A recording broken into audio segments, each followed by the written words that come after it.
Okay, in this video, we're going to go over how to use XCalibur.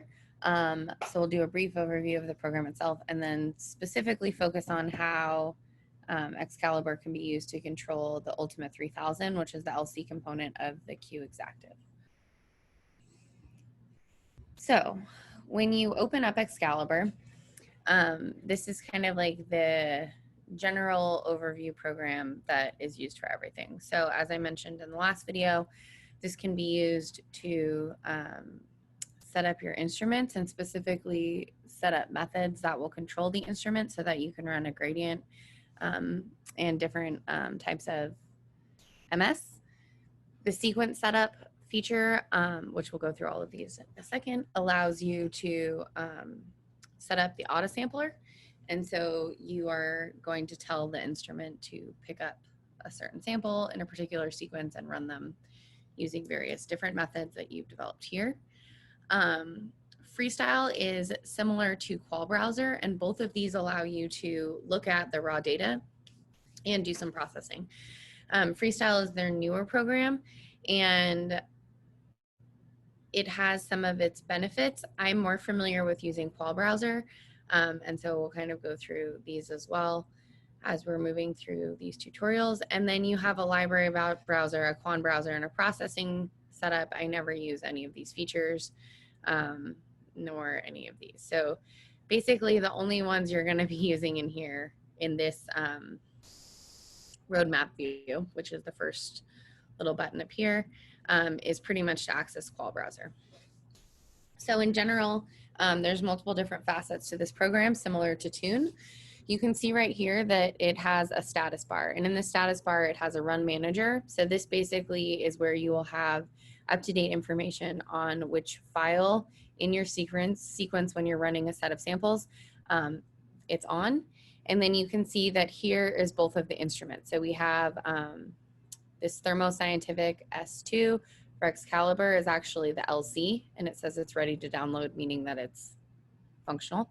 And then you have the Q Exactive Plus, which is also ready to download, meaning it's functional. So we'll go through those in just a second. If we click on these buttons up here, so this second one is going to take you to your sequence setup, okay? So it's just a shortcut to that. And in the sequence setup is where you can go through and set up the instrument so that you're running, let's go into full screen, so that you're running any set of samples. So just to load, this is one of the sequences that I set up when we were running Alicia's masters. And so we have our individual samples that we're running in triplicate. We can specify the file name that we want it to save as. Sample ID doesn't really matter. The path, which is where it's going to save that file when we're done. The instrument method, which we'll talk about in another video. The general position that the sample itself is sitting in the auto sampler. And so there's little trays that are color coded. So there's red, blue, and green, R, G, and B. And then it's a 96 well plate setup. So you have your letters and numbers that correspond to a particular position. And then you have your injection volume. So in this particular case, we were injecting 4 microliters of sample. After the 3 technical replicates we ran of that one sample, then we ran a column clean, which basically, again, I'll go through this in another video, is a protocol, which you can see I have a different instrument method here, that just flushes the column off. And then we ran another sample, cleaned it, and then we also have our quality control HeLa samples that we run just to verify that the instrument's working properly. So that's what happens in sequence setup. This real-time plot view, if I was running a sequence right now, this would have graphs showing me the total ion chromatogram like you can see in Tune when it's just normally running. And then it will also have your pump pressures if you choose to have those displayed along with various other things. Information view just sets the sidebar. These buttons are to start or stop analysis. When you're in some of the other if you're, for instance, like running something, you can use these to zoom in and out on the chromatograms. And this will change which of the chromatograms you're looking at. So none of that is really relevant for right now, but those are just some of the features that are up there. Most of the stuff up here, you're not really going to use. The only thing you may have to go to turn your devices on if things have been reset, or stop and start analysis. You can change your view, and then again, you can access the help. What is going to be the focus of this particular video though, which I want to go through. Oh, and then this acquisitions queue. If I were to start this, which I'm not going to because the column's not hooked up to the instrument, I would have a queue of 36 different runs that the instrument was going to make. That would be shown here. And then in the run manager, it would say sequence 1, the sample name would be this, the position. So it would kind of auto fill in this information so you know where it's at in your sequence. So that's kind of useful if you're just following along and seeing how long your samples are set up. And you can queue things in the mass spec in advance. You don't want to put things in that are going to sit there for a week or a month, but within some reason, you can have things loaded. And so I typically run 8 samples at a time.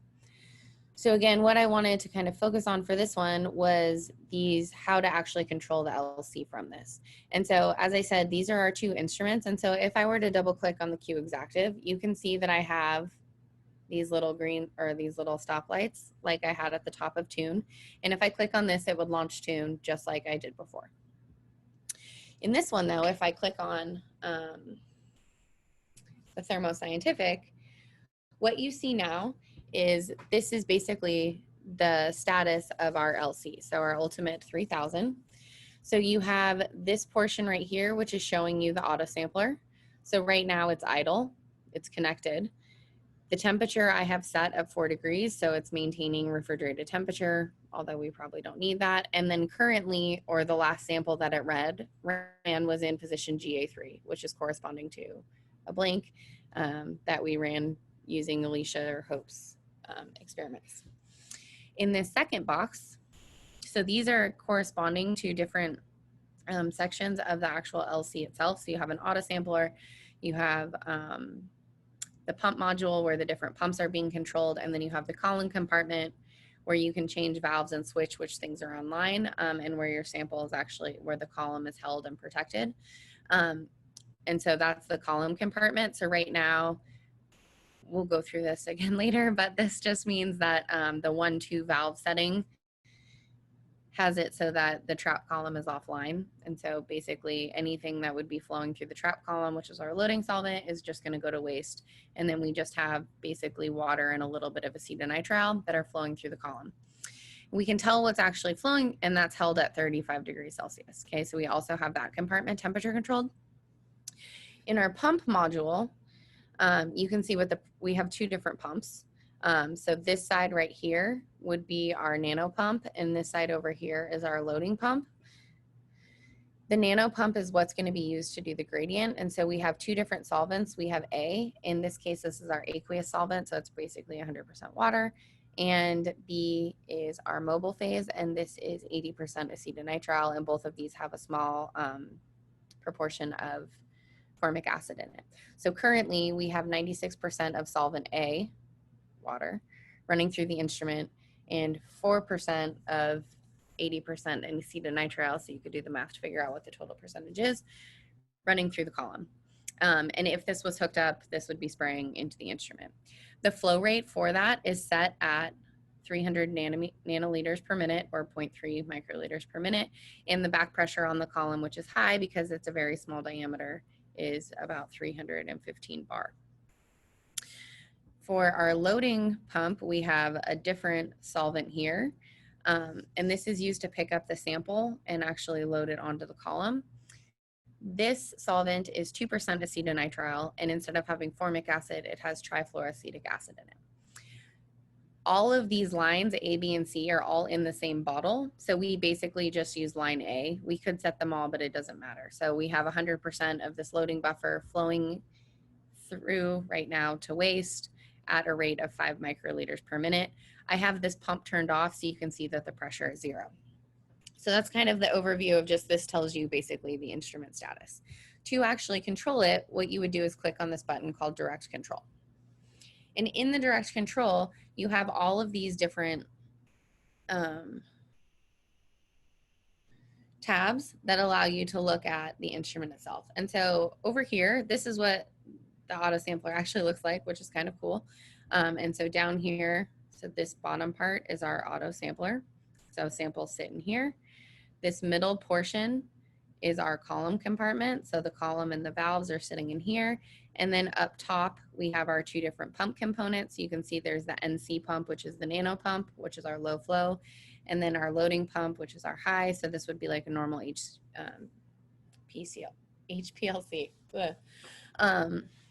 Because nothing's running right now, these will plot like your pump pressures or different traces. I never really look at this. There is this useful message board though, which is at the bottom. So I was over there today, and over the weekend, for some reason, there was an error in the nano pump, and it said one of the pistons was in the incorrect position. And so I had to troubleshoot what that was. And so this just keeps a log of everything that's going on with the instrument. In the sampler compartment, so as I mentioned before, we have our tray control, okay? And so we have 3 separate trays, a red one, a green one, and a blue one. I guess they only have 40 vials, not 96, but you can set it up for a 96 well plate by changing these different parameters.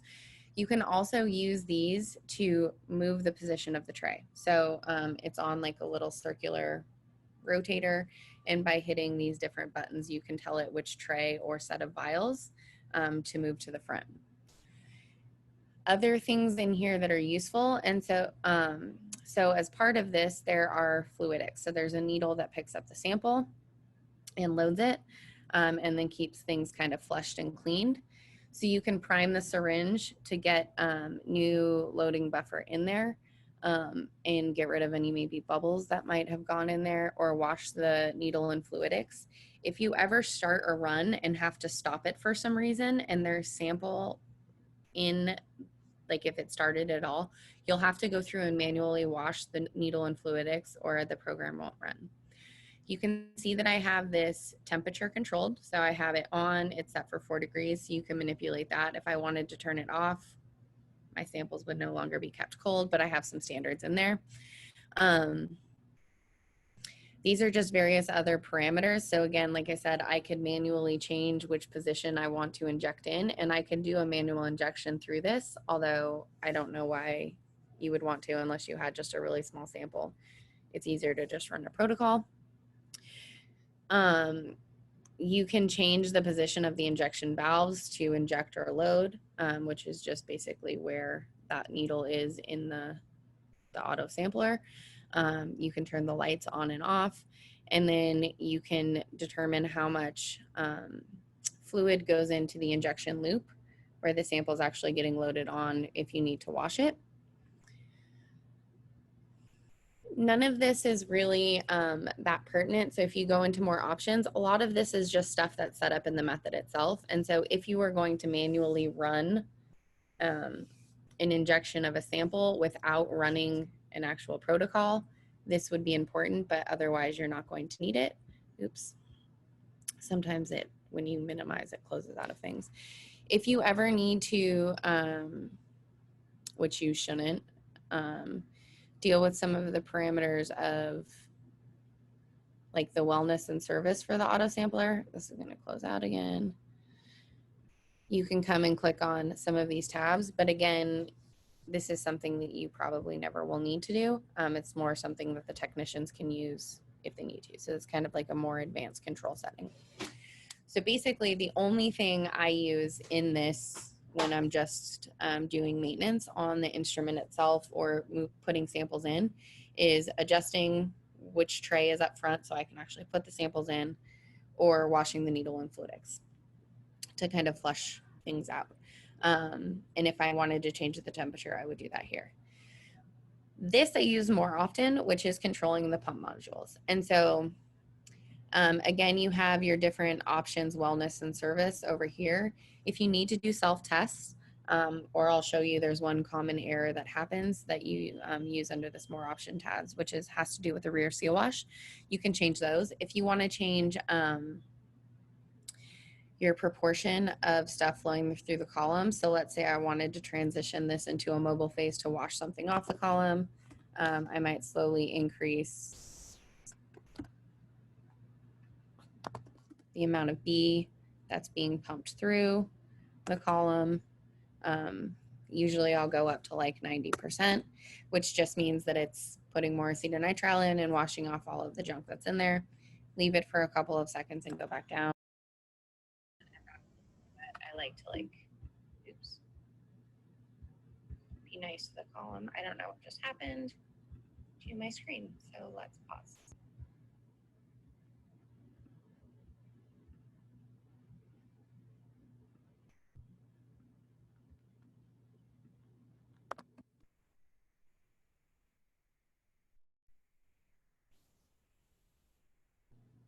Okay, so I don't know what happened there, or really what I was saying. Oh yeah, so I like to be kind of nice to the column and gently reduce the amount of solvents so that it's not just all at once in acetonitrile. So you can manually control that. I can change the position of the valve. So like I said, in this 1-2 position, this controls how things are running through the column. And so, and I'll go through this when I'm explaining how the instrument actually works. But you can have solvent that's running from your solvent bottles directly through the column and into the instrument. So that would be in this 1-2 position. And then anything that's going from the sampler basically is just going to go straight to waste. And so you'll have these pumps running. So you have something that's always running through the column, but you're not putting a sample in and you don't have your trap column in. If I were to change this position to 10-1, what's happened now is I've changed how solvents are running through the instrument. And so if my loading pump was on, which let's turn it on, so motor on, I now have fluid that's coming from the nano pump, or from solvent A and B, through the nano pump and into the column. I also have loading buffer that's going down into the auto sampler, going through the sampler loop, coming back up through our trap column, and then loading all of that onto the column. Okay, so it's changing which things are in line at any given time. As I showed you before, we have the column oven heated because of the particular column that we use. It works better if it's at higher temperatures, so we keep this at 35 degrees. It's also nice to have the temperature control because if you change the temperature of your column over the course of the run, you're changing the viscosity of the solvents, which means that you're gonna effectively influence how your run is going. So in this, you have 2 separate pumps, like we've talked about. So you have the nano pump, which is going to be that low flow, which sets up your gradient, and then you have your loading pump, which is going to be much higher flow, which you could just use as a normal HPLC. And you can see which one is which based just off their pressure flow maximums, right? And so if we look at this microliters per minute, the maximum for this NC pump is 1.5 microliters per minute, whereas you can pump 2.5 mils through the loading pump, right? So this is lower pressure, higher flow, higher pressure, lower flow. Our loading pump is the one that takes loading buffer, so that's 2% acetonitrile, and this is used to load the sample. Our nano pump is our aqueous and mobile phases that can be varied in proportion over the course of a gradient so that you can flush things off the column once they're loaded onto it. And all of that is controlled here. So you can see the flow rate, you can see what the pressure is. The nano pump has 2 blocks. The right block controls whatever solvent A is, and the left block controls whatever solvent B is. And so both of these need to be functional. And so I can see what my flow rates are for both of them, how that totals 300. I can see what my pump pressure is. So if you get a lot of back pressure, that indicates that there's a clog, or if you lose pressure, that indicates there's a leak. So by looking at these, they can tell you a little bit about the instrument itself. Oftentimes when you're changing solvents, you'll need to do something which is known, oh, and you can control whether they're turned on or off. The NC pump should always stay on. Always, always, always. Don't turn it off unless, I mean, if you turn it off for a short period of time, that's fine. But even if the instrument's not running for long periods of time, this will keep the seals and the pumps and everything calibrated and working if you just leave it on.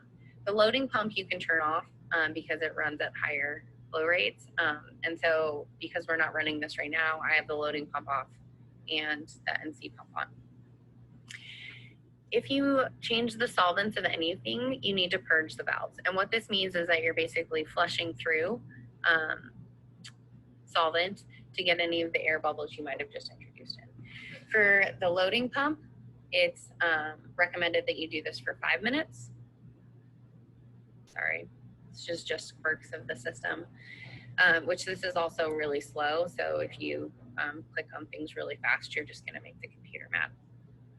For the NC pump, as I said, there's 2 different blocks, right? So you have a right block, you have a left block, or you have both blocks. And when you purge these, I just changed this today because I was trying to, again, fix that weird leak that we had by performing this self-test. But usually you want to purge these for 20 minutes if you change the solvents. And there's also what's known as the flow meter. And so especially if you're changing all of the solvents out, or if you're switching columns or doing a lot of maintenance, you're also going to want to purge the flow meter. And I want to say that the recommended purge time on this is either 15 minutes or 30 minutes, but it's in the manual, so you can look that up. So those are, it's not going to let me.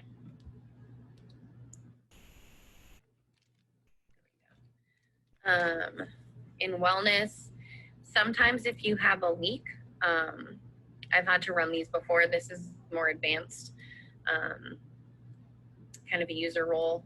If there's something wrong, you can go through and look and see if you have a leak, or if you change solvents, you would use this. But normally this is something that you should definitely not touch unless you want to make whoever is running the instrument mad.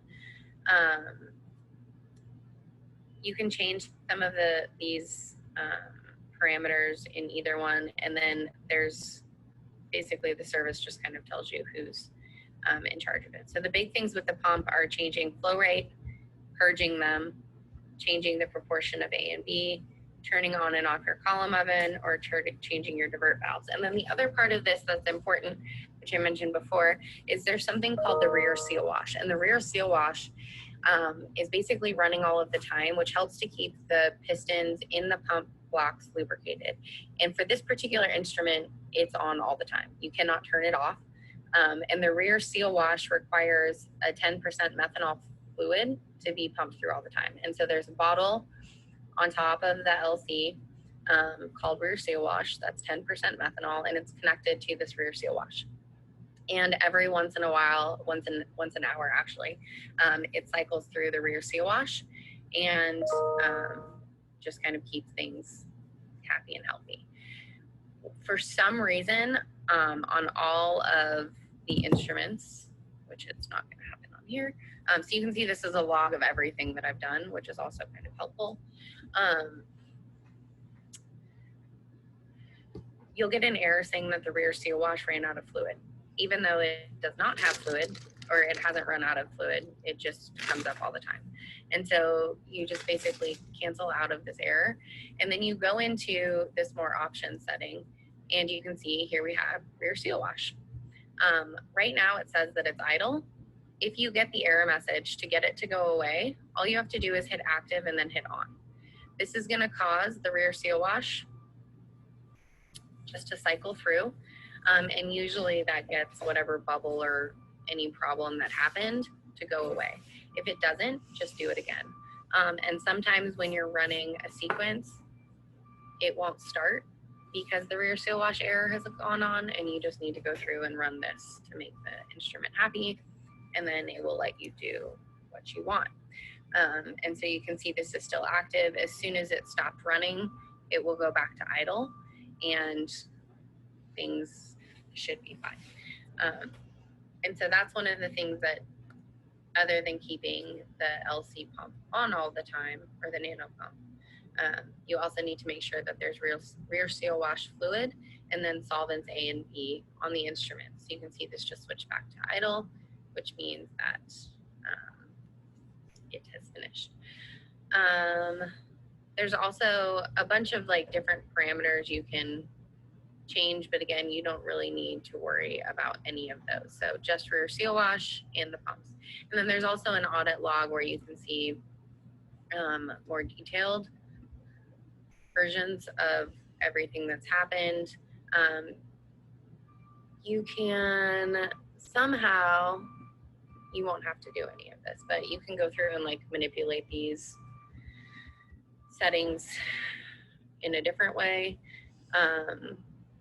But there are ways that you can actually download these logs and look at what's happened over your instrument's history. So that's kind of the basics of how to control the LC component if you need to purge or do maintenance on those pumps.